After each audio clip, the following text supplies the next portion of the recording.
Peel was the founder of the modern Conservative Party, Robert Peel, and also the founder of the police force. But he got into trouble with the Corn Laws, and it became a debate about political honesty and about keeping promises made during the election. The accusation was that Peel was deceiving our friends, betraying our constituents. Peel thought that he knew what was best, and a huge exodus from the Conservative Party took place, which led to Gladstone and the Liberals. And it took a good 20 odd years for the Conservative Party to recover. But since then, the Conservative Party has been seen as the party of influence, the party of government in the United Kingdom. But parties lose their direction, and I think Brexit has probably destroyed the Conservative Party. Why? Well, there are many, many parties across Europe who we have seen disintegrate over the last 20 years. I can think, or slightly longer. I can think particularly of PASOK in Greece, but there's also the Gaullists, the various parties across Greece, Italy, Germany, France, parties in Albania, and so on, have disintegrated or have failed to find their natural voting base. And the Conservatives is probably the oldest and most successful party in the world. And it's found a way of reinventing itself again and again, but that capacity for adaptation cannot guarantee its survival today, I think. And the combination of what it faces today, public apathy on the one hand, together with the spectacle of wholesale deceit in the corridors of power, the clear abuse of power, the clear neglect of power, the indifference to responsibility that we've seen that's evidenced in the premierships of Boris, May, Truss, and others may well speak about the end of the Conservative Party, and may well also suggest the redefinition of the Labour Party, because the Labour Party needs to think about who its core vote is now. I think the Labour Party will have a transformation as the Conservative Party has a collapse. And indeed, the death of the Conservative Party may be seen, this sort of lingering death, this slow death rattle that we're seeing at the moment, I think, may be seen, for example, in the elevation of people like Raab or Truss or Priti Patel, Nadine Dorries, Hancock, Lee Anderson. These people who have ascended to the very pinnacle of political power, that would be unthinkable even 20 years ago, that they would even get their hands on the machinery of government, that they would even get into the cabinet office. It is unthinkable. And yet there they are, crowding round a table like pigs at a trough.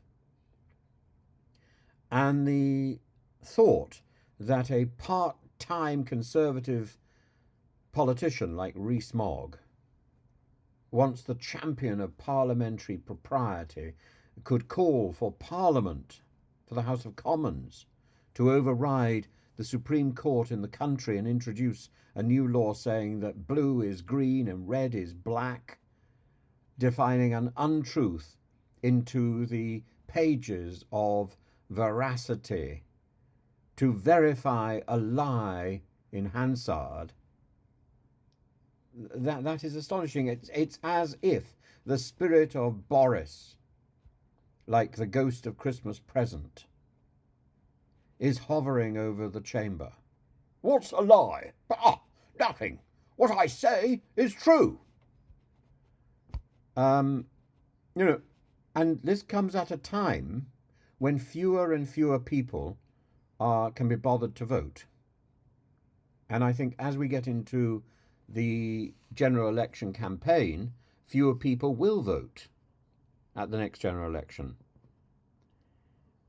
And why? Because there's so much evidence that the politicians we've got, lack real world experience. They lack intellectual rigor. They lack moral character, moral certainty. They fail to be an example to others. Do as I say, not as I do. And if you go all the way back to the 1840s, when Disraeli said this is the national party, the truly democratic party of England, you can't call a country which has become alienated, you can't call a party which has become alienated from Scotland the truly national party of the UK, can you? The party that united the court and the country.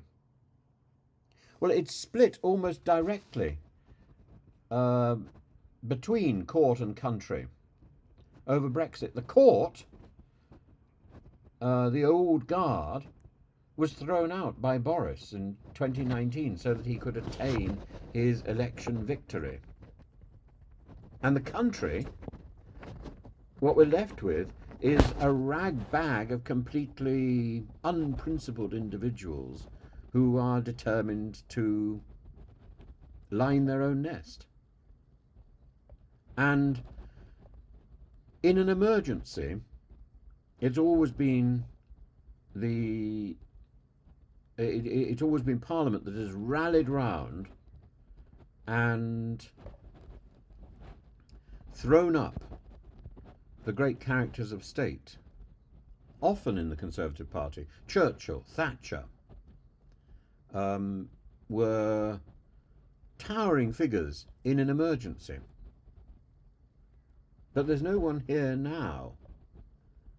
And Rishi Sunak had every opportunity just days ago to embrace that destiny, and instead he squandered it by reading from Suella Braverman's diaries, effectively, so that he can avoid upsetting the ERG, because he's more concerned about avoiding another leadership challenge than he is of doing the right thing. The right thing is to find another way to sort out the Rwanda mess that has wasted so much time. All he can do now is put through, or try to put through, emergency legislation, which will be resisted. And even if it gets through, by the time it gets through, it'll be too late to enact. And it will be overturned after the next general election by the Labour Party. So this is no victory. It's not even a Pyrrhic victory.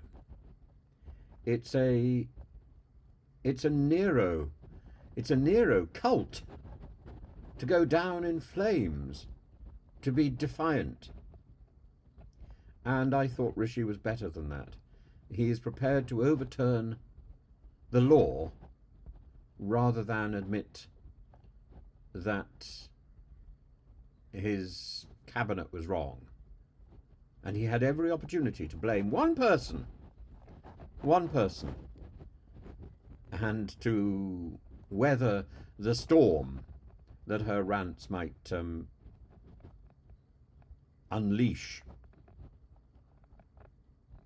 He is absolutely wrong, but he's revealed that he doesn't have the moral core to be one of the great leaders.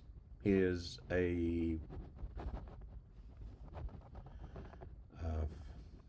teddy bear, nothing of significance, and it's really sad, because there he had opportunity. He had opportunity to demonstrate that he was taking back control, but he can't take back control from one of his own. Levelling up. He could level up, but he can't level up against one of his own. He's too terrified of Suella Braverman ranting on the pages of the Daily Telegraph or the Times, or of Lee Anderson ranting on Talk TV, or Mogg appearing on Question Time. Why was Mogg on Question Time? Why? Why is he on Question Time? A part-time politician. He's got his own television programme to do. Why would the BBC pander to this arse? I mean, he is wonderful on television, one must point that out. But he is nevertheless a part-time politician. And we need to have full-time engagement, and we need to be led by people with vision and with responsibility and with character. And those are few and far between in the present Conservative Party. They do exist, by the way. They do exist. But God forbid that Rishi should give them any form of advancement, because he is trapped. He is encased in that little gang, that little cadre of control. We are not ruled by a government, by a Conservative government. We are ruled by the whim of the ERG, what now wants to rebrand itself the New Conservatives. It doesn't matter what they call themselves. They have a collective mind. It's like being ruled by a minuscule version of the Borg. But it's not the Conservative Party. That has already died.